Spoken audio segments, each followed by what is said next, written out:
जय हिंद स्टूडेंट। हम लोग पढ़ रहे थे क्लास 9 फिजिक्स चैप्टर 3 बल तथा गति के लिए। ठीक है, आइए इसमें आगे बढ़ते हुए हम न्यूटन के गति का तृतीय नियम यानी कि थर्ड लॉ ऑफ मोशन पढ़ेंगे, Newton third law of motion. ठीक है, आइए, इंटरेस्टिंग क्लास है, मजा आएगा आपको, एकदम आसान वे में इंटरेस्टिंग वे में आपको समझाएंगे। ठीक है, तो देखिए न्यूटन के गति का तीसरा नियम कहता है कि प्रत्येक क्रिया के बराबर एवं विपरीत प्रतिक्रिया होता है। मतलब ये कोई दीवार है, यहां से कोई आदमी खड़ा होकर के अगर बॉल फेंक रहा है इस दीवार पे, बॉल जो गया और टकरा कर जो लौटेगा, यानी जितना वेग से ये बॉल जाके उस पर टकराया है उतना ही वेग से ये टकरा कर क्या है वापस आएगा। यानी बॉल उठा के आप मारते हैं किसी चीज को तो जितना वेग से वह जाएगा, जितना स्पीड से वह जाएगा, उतना ही स्पीड से वह क्या होगा वापस होगा किसी चीज पर से। यानी उसके बीच में कोई अवरोध हो तो जितना स्पीड से उस पर जाकर लगेगा, जो फोर्स करेगा, तो दीवार भी उसको उतना ही तेजी से क्या करेगा, उधर से धक्का देगा। यानी जितना तेजी से हम मार रहे हैं दीवार को, दीवार भी उस बॉल को उतना ही तेजी से हमारी तरफ फेंकेगा। ठीक है, ये कहता है न्यूटन की गति का तीसरा नियम।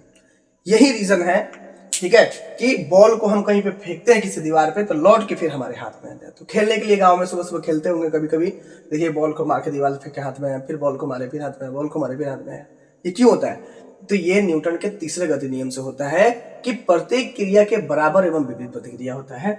Every action have equal and opposite reaction. बस ये दो बातें याद रखना है आपको, इक्वल एक अपोजिट।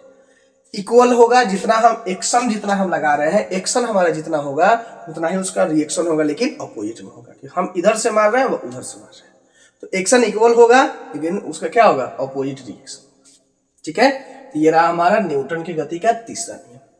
अब इसका कुछ उदाहरण जो है दैनिक जीवन में, example of Newton third law of motion. सबसे पहले है आदमी का जमीन पर टहलना। ठीक है, आदमी जब जमीन पे चलता है, ठीक है, ये आदमी मान लीजिए अगर जमीन पे इसे चल रहा है, ठीक है, तो इसका मतलब क्या है, जब हम चलते हैं तो पैर हमारा क्या होता है, पीछे पीछे आता रहता है। यानी पैर से हम जमीन को पीछे धकेलते तब हम आगे बढ़ते हैं, फिर जमीन को पीछे धकेलेंगे, फिर जमीन को पीछे लगेंगे, फिर जमीन को, यानी पीछे पीछे धकेलते धकेलते रहेंगे तो हम लोग क्या है, बढ़ते बढ़ते आगे चले जाएंगे। यानी एक्शन हमारा क्या है, जमीन पर हम एक्शन किए तो जमीन हमको रिएक्शन देकर के आगे बढ़ाया, फिर हम जमीन पे एक्शन किए तो जमीन हमको रिएक्शन देकर क्या है आगे बढ़ाया। तो ये पहला हो गया आदमी के जमीन पर टहलना, ये न्यूटन की गति के तीसरा नियम का उदाहरण है। दूसरा देखिए तैरना या नाव खेलना। जब हम तैरते हैं तो हाथ को इसे पीछे की तरफ मारते हैं, यानी पानी पे हम लोग क्या कर रहे हैं, एक्शन लगा रहे हैं। जब हम पानी पे एक्शन लगा रहे हैं तो पानी इसका रिएक्शन हमको क्या कर रहा है, आगे बढ़ा रहा है। यानी एक्शन हमने पानी पे लगाया हाथ से इसे कर करके, और रिएक्शन उसका क्या हो रहा है, हमारे उसके अपोजिट हो रहा है। हम इधर की तरफ एक्शन लगा रहे हैं, रिएक्शन आगे की तरफ हो रहा है। ये हो गया हमारा। या नाव खेना, नाव में देखिए लोग बैठ करके, आप खे हुए तो नहीं होंगे, मूवी वगैरह में देखे होंगे, ऐसे ऐसे चौपर से क्या है उसको पानी को पीछे किया जाए। यानी हम एक्शन कहाँ लगा रहे हैं, पीछे, तो रिएक्शन कहाँ हो रहा है, आगे। तो एक्शन लगाए तो उसका रिएक्शन हुआ, इक्वल रिएक्शन हुआ, लेकिन अपोजिट दिशा में हुआ।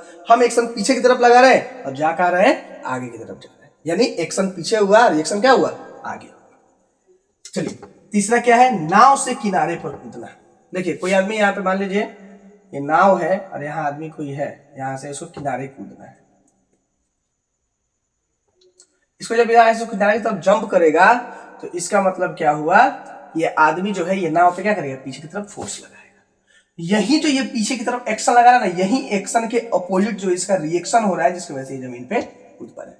यानी इसे खड़ा है कोई आदमी और इसे जब कूदेगा तो पैर क्या होगा, इसके पीछे नाव के पीछे की तरफ हो जाएगा, वह आगे की तरफ कूद जाएगा। यानी एक्शन कहाँ लगाया, पीछे की तरफ, और रिएक्शन कहाँ हुआ, आगे की तरफ।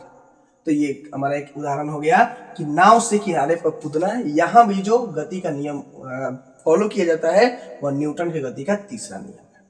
ठीक है, चलिए चौथा है बंदूक का प्रतिक्षेप। चलाए तो नहीं होंगे कभी बंदूक, ठीक है, लेकिन देखे जरूर होंगे मूवी में। देखिएगा कोई आदमी अगर निशाना लगाता है, बंदूक को अगर इस पे रखेगा, ठीक है, तो क्या है कि बंदूक से जब गोली निकलता है तो इसका क्या है, वह इससे वाइब्रेट होता है।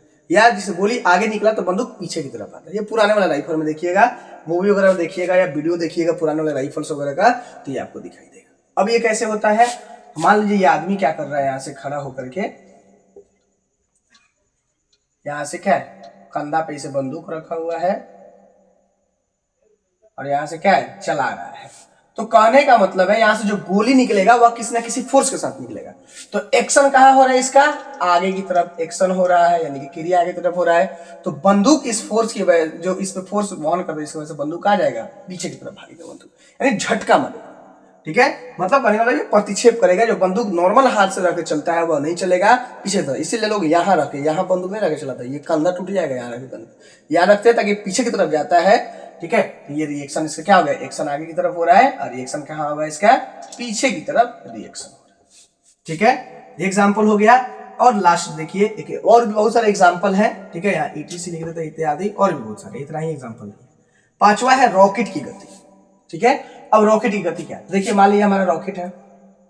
ठीक है, अब जब देखिएगा कभी मूवी वगैरह में रॉकेट उड़ता है या कहीं पे रॉकेट लॉन्चिंग का वीडियो देखिएगा, तो ये पीछे से क्या है, आग की तरफ आग की लपट छोड़ता है। ठीक है, यानी ये पीछे इतना ज्यादा छोड़ेगा तो ये क्या हुआ, एक्शन इसका कहां हो रहा है, पीछे हो रहा है। एक्शन क्रिया इसका पीछे हो रहा है, और रिएक्शन क्या हो रहा है कि ये कहां भाग रहा है, ऊपर की तरफ भाग रहा है। ठीक है, तो एक्शन नीचे की तरफ और रिएक्शन कहां हो गया इसका, ऊपर की तरफ रिएक्शन हो गया। ठीक है, तो एक्शन के अपोजिट इक्वल रिएक्शन होता है, इसी वजह से रॉकेट क्या होता है, लॉन्चिंग होकर के ऊपर जा पाता है। ठीक है, तो ये भी न्यूटन की गति का तीसरे नियम का उदाहरण है। ठीक है, तो इसको नोट कर लीजिए। चलिए, आई होप आपको मेरा वीडियो पसंद आया हो। वीडियो पसंद आया तो वीडियो को लाइक करें, चैनल को सब्सक्राइब करें। आप हमारे साथ फेसबुक इंस्टाग्राम के माध्यम से जुड़ के आपकी जो भी समस्याएं है वो हमें भेज दीजिए। मैं कोशिश करूंगा जितना जल्दी हो सके आपकी समस्याओं का समाधान कर सकूं। तब तक के लिए जय हिंद।